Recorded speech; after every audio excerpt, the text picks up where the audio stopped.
Hello everyone. Good morning. Welcome back in the topic of science, that is metal and non-metal. I had asked you to complete the exercise yesterday, considering that at least few questions of this you will solve it all by yourself using your own brain. That will give you confidence to solve the question even during the examination. So whenever I ask you to complete, please try to complete it on the same day. That will 100% will support you. At the same time, in case if you are not able to solve, I know that, rather I knew it before giving the exercise, that what questions are there in the exercise and which questions you can solve by yourself. I know that you all might face difficulties in solving few questions, and of course I'll be discussing that. So now here is a time where we will discuss all those questions. But at the same time, in case if you also have done it, then what will happen? We can share the knowledge with each other. We can share the answers of these, right? And that I'm expecting right now. Fine. So maybe it is just a first time where we are learning such a a kind of a scientific topic. That's the reason I'm expecting more from you. But yes, it's science, I know that, but science is not general now. We have divided that science, general science, which was there in 7th standard, into chemistry, into physics, and into biology. So we are entering deep into the science now, and here the logic matters a lot. So you have to put the logic, you have to put the knowledge. So all that we have learned in this particular topic, you have to apply it in this exercise. Okay. Anyway, let's understand which of the following is beaten into. It can be beaten into a thin sheet. So metal can be beaten. So let us check which is metal in this case. So zinc is a metal, phosphorus, sulfur, oxygen are non-metal. So first answer is A. फटाफट next question देखते हैं. Which of the following statements is correct? Following statement or statements is correct maybe. So let's see. All metals are ductile. Ductile in sense you can drawn into wire. Okay, so all metals are ductile. Now basically we have seen this property of metal is ductile, but it's not like all metals are ductile, because mercury, if you check, uh, mercury is a liquid in state, so you cannot drawn that mercury into wire. So somewhere I find this statement is incorrect. Second, all non-metals are ductile. Of course it is also 100% incorrect. Generally metals are ductile. Yes, it is correct. Generally, normally metals are ductile. So C is a correct one. Some non-metals are ductile. Of course, this is incorrect. So only C is a correct statement. Let's move ahead. Fill in the blanks. Phosphorus is a very reactive non-metal. Phosphorus is a very reactive. If you keep it in the air, then also it might catch as a fire. So normally phosphorus is kept in the water. Let me tell you, phosphorus is kept inside the water, or stored inside the water. Remember that. Metals are good conductors of heat and electricity. Of course, correct. Iron is dash dash than copper. तो ये थोड़ा सा आपको पता होना चाहिए. तो इसलिए मैं थोड़ा रिएक्टिविटी सीरीज के बारे में थोड़ा और डिस्कस करते हैं, क्योंकि बहुत सारे question in this particular exercise you have got based on the reactivity series. तो मैं रिएक्टिविटी सीरीज यहाँ पे लिखता हूँ.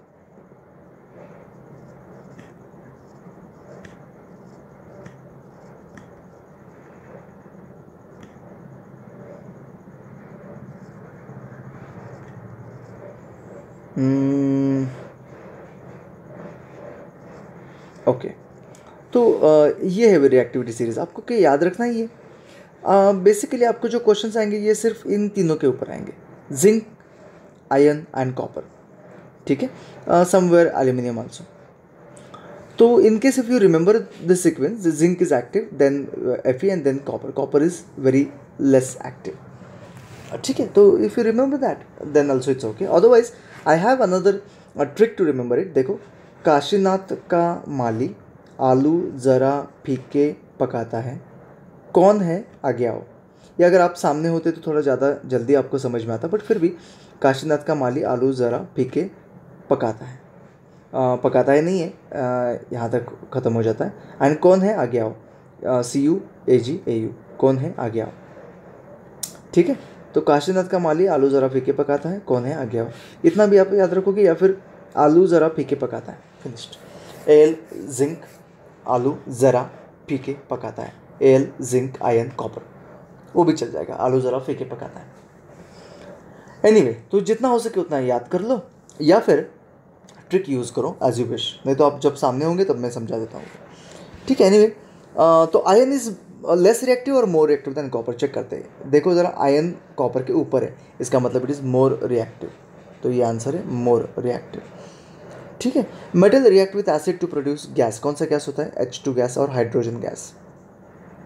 ओके, उसको हम लोग बोलते हैं H2, ब्रैकेट में आप लिखोगे तो भी चल जाएगा। ये लिखना शुरू करो, केमिकल फॉर्मूले लिखना शुरू करो, सो दैट आपको आदत पड़ जाएगी, और वैसे भी आपको बाद में in few years you have to do that. तो रिमेंबर एंड लिखना भी शुरू कर दो। ठीक है, I hope it is clear. तो ये बस याद करना है, मैं और एक बार समझा देता हूँ आपको, don't worry. Mark T and false, हाँ अच्छा, true and false. Generally non metals react with acid. Generally non metals तो बिल्कुल भी एसिड के साथ रिएक्ट नहीं करते। Sodium is very reactive metal. Yes, true. Sodium is reactive metal. Even if you keep it in the air, it will react with the oxygen or maybe moisture of the air, and it might catch even the fire. So very very reactive metal. इतना ज़्यादा reactive है. Copper displaces zinc from zinc sulfate. तो ये depend करता है आपका reactivity series पे, कौन किसको डिस्प्लेस करेगा। तो चेक करते हैं रिएक्टिविटी सीरीज। पहले आलू ज़रा फीके पकाता है, आलू ज़रा फीके पकाता है, सॉरी CU। तो कौन ज़्यादा रिएक्टिव है? जिंक इज रिएक्टिव और copper is reactive. Zinc is reactive, तो कॉपर डिस्प्लेसेस जिंक। तो कॉपर कभी भी जिंक को डिस्प्लेस नहीं कर सकता because it is active already. तो ये है फॉल्स। ठीक है, ये आप लोग देख के करोगे तो जल्दी समझ में आ रही है, हाँ ये फॉल्स है, लेकिन एग्जाम में क्या करोगे, इसलिए लॉजिक लगाओ। Coal can be drawn into wire, of course false 100%, क्योंकि coal is already non metal, you can not do that. ठीक है, आगे बढ़ते हैं, चलो। ये तो आप लोग खुद से कर सकते हो। फिफ्थ क्वेश्चन, अपीयरेंस, मेटल का शाइनी होता है, इसका नॉन शाइनी होता है। Hardness, it's hard, brittle. Malleable, metal ये non malleable. Ductile, metal ductile, ये non ductile. Heat conduction, good conductor and it is bad conductor. Conduction of electricity, good conduction, ये bad conductor. ये तो easily आप लोग कर सकते हो, दैट्स नो प्रॉब्लम। चलो देखते हैं, give reason for the following. ये बहुत इंटरेस्टिंग सा होता है, मतलब I like this a lot. क्यों मुझे ये अच्छा लगता है? क्योंकि उसमें लॉजिक होता है बस, और कुछ नहीं। तो जहाँ जहाँ लॉजिक होता है आई एंजॉय दैट। तो यहाँ पे हमें करना क्या होता है, देखो ट्राई टू अंडरस्टैंड, हमें करना क्या होता है, आपको लॉजिक्स के हिसाब से हमें यहाँ पे अपना अपना आंसर्स देना होता है। चलो देखते हैं, give reason for the following. Aluminium foil is used for wrapping of food articles. सबसे पहले एल्यूमिनियम फॉइल ही क्यों यूज़ किया जाता है? क्योंकि aluminium is very much malleable मतलब you can beat the aluminum into thin sheet. Okay, malleable, highly malleable, you can say highly malleable होता है। कौन सा होता है? जैसे कि गोल्ड होता है, वेरी वेरी मैलेबल, मतलब एक एकदम थिन शीट में आप उसको बीट कर सकते हो। सेम वे सिल्वर भी बहुत ज़्यादा मैलेबल होता है, that's the reason you will find very thin layer of silver on मिठाई और एनी स्वीट। ओके, स्वीट के ऊपर होता है। तो द रीज़न इज़ मैलेबिलिटी। तो एल्यूमिनियम फॉइल ये क्यों यूज़ किया जाता है? क्योंकि रीज़न इज़ मैलेबिलिटी। लेकिन फूड आर्टिकल्स को रैप करने की ज़रूरत क्यों पड़ती है? तो एक रीज़न हो गया मैलेबिलिटी।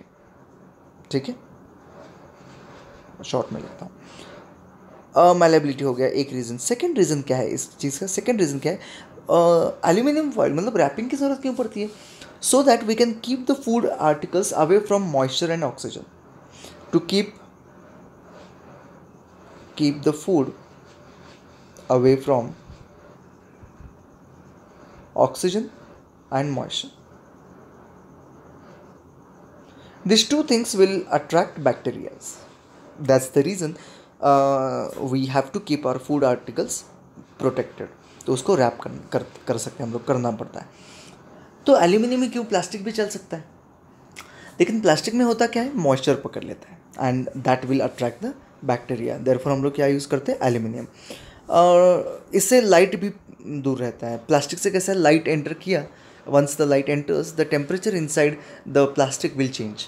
ओके, ह्यूमिड बन जाता है once the light enter, because plastic is transparent, तो उसके अंदर क्या आता है, लाइट आता है। लेकिन एल्यूमिनियम कैसे करता है, लाइट को भी प्रोटेक्ट करता है। तो accordingly to keep food away from oxygen, moisture and light भी हो सकता है। तो this are the reason, basic reason which is expected in this particular topic is malleability is the reason, but other reasons also we can write. ठीक है, तो interesting था question, भी इंटरेस्टिंग था, मज़ा आ गया। Immersion rods are used for heating liquid are made up of metallic substance. Okay आपको पता नहीं होगा ये इमर्शन रॉड क्या होता है. मैं बस एक डायग्राम ड्रॉ करके दिखाता हूँ. हम जब हॉस्टल में थे ना for college purpose and all we used to use this kind of rods for heating water for bathing. ऐसे होते हैं रॉड्स. तो मे बी आपके पापा ने या फिर मम्मी ने कभी हॉस्टल में रहते हैं तो मे बी यूज़ किया होगा. ऐसे होता है एंड इसको एक प्लग होता है एंड इसको बकेट में डाल देते हैं. ये जो पार्ट है इसको क्या करते हैं बकेट में डालते हैं सो दैट ये जो पार्ट है ये हीट हो जाता है and that will actually heat the water inside it. तो इसको बोलते हैं इमर्शन रॉड. तो immersion rod is made up of metallic substance. तो ये तो मेटल से बनता है. क्यों बनता है मेटल से? Because they are good conductor of heat as well as electricity. Finished. और कुछ ज़्यादा रीज़न नहीं है. Heat is basic reason. Copper cannot displaces zinc from the salt, so its salt solution. So can copper displaces zinc? वो किससे पता चलेगा? Reactivity से. रिएक्टिविटी सीरीज देखते हैं, फटाफट देखते हैं. आलू ज़रा फीके पकाता है. ठीक है. तो ये मेन रिएक्टिविटी सीरीज जो आपकी टेक्स्ट बुक में ज़्यादा रिक्वायर्ड है. तो इतना ही किया. बाकी आपको चाहिए तो काशीनाथ का माली आलू ज़रा फीके पकाता है. If you want to check everything. तो यहाँ पे देखो कौन ज़्यादा रिएक्टिव है. तो according to reactivity series you can write according to reactivity series of metal copper is less reactive than zinc. Zinc is more reactive. Zinc ऊपर है तो मोर रिएक्टिव है. तो अकॉर्डिंग टू रिएक्टिविटी सीरीज ये word you are going to use in 10th standard not now but still यहाँ पे reason के लिए आप लिख सकते हो. According to reactivity series of metal zinc is more active than the copper or copper is less active than the zinc. Therefore copper cannot displace zinc. Finished. That's it. बहुत easy है right. Sodium and potassium are stored in the kerosene. Okay.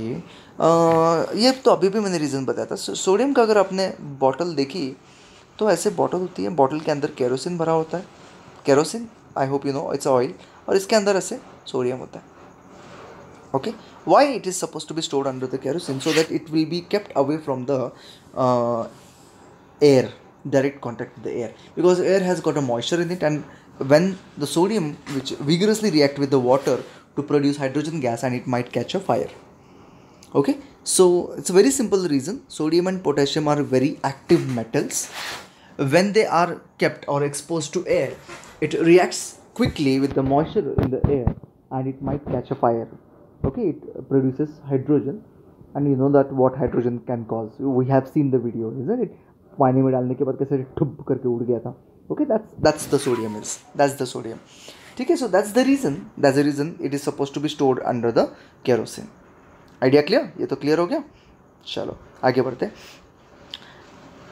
ये erase कर देते हैं. Can you store lemon pickle in an aluminium utensil? मतलब lemon pickle is sour in taste. That means it is होता है acid. Acidic होता है. Aluminium में रख सकते क्या? सो एल्यूमिनियम में रख सकते हैं. इसके पहले हम लोग ये देखते हैं कि एसिड एंड एल्यूमिनियम का कुछ रिएक्शन है. तो aluminium plus any acid gives you some salt of aluminium. ऐसे लिख सकते हैं सॉल्ट ऑफ एल्यूमिनियम और may be some aluminium salt plus hydrogen. Okay, इसमें हाइड्रोजन लिबरेट होता है. ठीक है, एल्यूमिनियम सॉल्ट होता है. और ये जो एल्यूमिनियम सॉल्ट होता है this is poisonous. Therefore we can not keep lemon pickle in the aluminium utensil और एल्यूमिनियम. ठीक है. सो इन केस आपके घर में ऐसा कुछ होता होगा तो प्लीज़ अवॉइड करो. Not only lemon pickle, even curd, buttermilk also should not be kept in the aluminium utensil. ठीक है, because it is acidic in nature. When you put acid into the aluminium, it will surely react. It's not only about acid. Even if you put water, if you store the water in the this one aluminium utensil, then also it might be harmful. Okay, so even water you cannot store in the aluminium utensil. Remember that, because even that forms salt as well as hydrogen gas. Remember this. Anyway, आगे बढ़ते हैं. चलो चलो चलो चलो चलो fast फटाफट complete करते हैं. थोड़े क्वेश्चन रह गए. Match the following. Gold jewellery, iron, अरे बाप रे, आयन मशीनरी चलेगा, aluminium wrapping food of course, carbon, thermometer में कार्बन नहीं होता, अरे फ्यूल चल जाएगा, कार्बन फॉर फ्यूल, है ना। कॉपर, कॉपर वायर, हाँ इलेक्ट्रिक वायर, मर्क्यूरी थर्मामीटर्स, ठीक है। तो हाँ yes, carbon for fuel, carbon fuel के लिए कैसे यूज़ होता है, देखो सारे जो पेट्रोल जो होते हैं, पेट्रोल डीजल, ये कार्बन ही है, ठीक है। As it has got a carbon it is better fuel. Not only that, coal, charcoal, it's a form of a carbon. Then we have LPG gas at our home, even it is a butane which is made up of carbon, ठीक है। Methane biogas, it is made up of carbon. So all that which is a fuel other than hydrogen, if you say other than hydrogen में carbon नहीं है, लेकिन बाकी जो भी fuel आपको दिखाई देंगे वो सारे क्या है, कार्बन से ही ऑलमोस्ट बने हुए हैं। सो 90% of the fuel including natural gas, methane, butane, your LPG, petrol, kerosene, diesel, everything is nothing but a derivative of carbon or a compound of carbon. So that's the reason carbon and fuel are closely related. So that way you can say. No problem, आगे बढ़ते हैं। ये क्या हो गया?